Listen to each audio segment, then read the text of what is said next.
clearly now the will of the Parliamentary Conservative Party that there should be a new leader of that party and therefore a new Prime Minister. And I've agreed with Sir Graham Brady, the chairman of our backbench MPs, that the process of choosing that new leader should begin now. And the timetable will be announced next week. And I've today appointed a cabinet to serve, as I will, until a new leader is in place. So I want to say to the millions of people who voted for us in 2019, many of them voting Conservative for the first time, thank you for that incredible mandate, the biggest Conservative majority since 1987, the biggest share of the vote since 1979.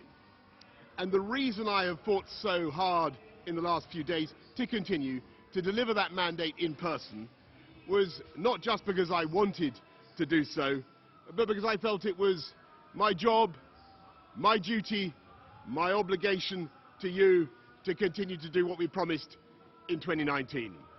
And of course I'm immensely proud of the achievements of this government, from getting Brexit done to settling our relations with the continent for over half a century, reclaiming the power for this country to make its own laws in Parliament, getting us all through the pandemic, delivering the fastest vaccine rollout in Europe, the fastest exit from lockdown, and in the last few months leading the West in standing up to Putin's aggression in Ukraine.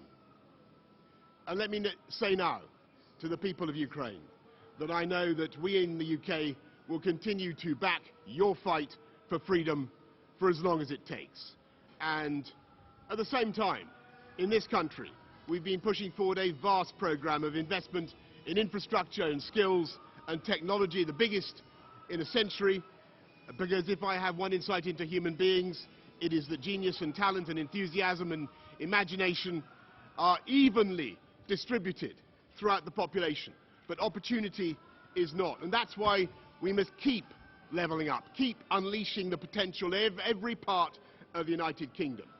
And if we can do that in this country, we will be the most prosperous in Europe. And in the last few days I've tried to persuade my colleagues that it would be eccentric to change governments when we're delivering so much and when we have such a vast mandate and when we're actually only a handful of points behind in the polls, even in mid-term after quite a few months of pretty relentless sledging, and when the economic scene is so difficult domestically and internationally. And I regret not to have been successful in those arguments, and of course it's painful not to be able to see through so many ideas and projects myself. But as we've seen at Westminster, the herd instinct is powerful, and when the herd moves, it moves. And my friends, in politics, no one is remotely indispensable. And our brilliant and Darwinian system will produce another leader equally committed to taking this country forward through tough times, not just helping families to get through it, but changing and improving the way we do things, cutting burdens on businesses and families, and yes, cutting taxes, because that is the way to generate the growth and the income we need to pay for great public services. And to that new leader, I say, whoever he or she may be, I say I will give you as much support as I can. And to you, the British public, I know that there will be many people who are relieved, and perhaps quite a few who will also be disappointed.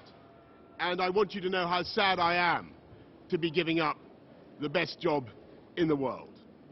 But them's the breaks. I want to thank Carrie and our children and all the members of my family who have had to put up with so much for so long.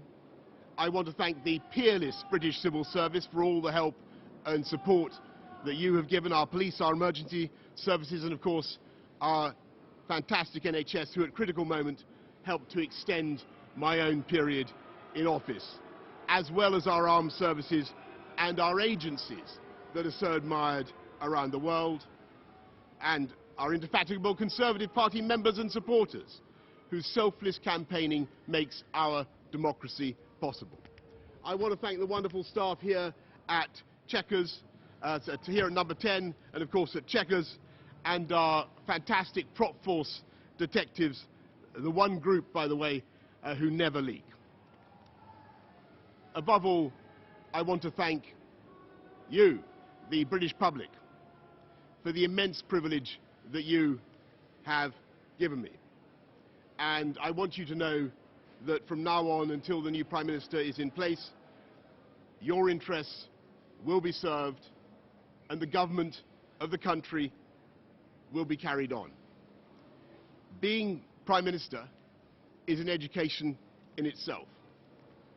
I've travelled to every part of the United Kingdom, and in addition to the beauty of our natural world, I've found so many people possessed of such boundless British originality and so willing to tackle old problems in new ways that I know that even if things can sometimes seem dark now, our future together is golden. Thank you all very much. Thank you.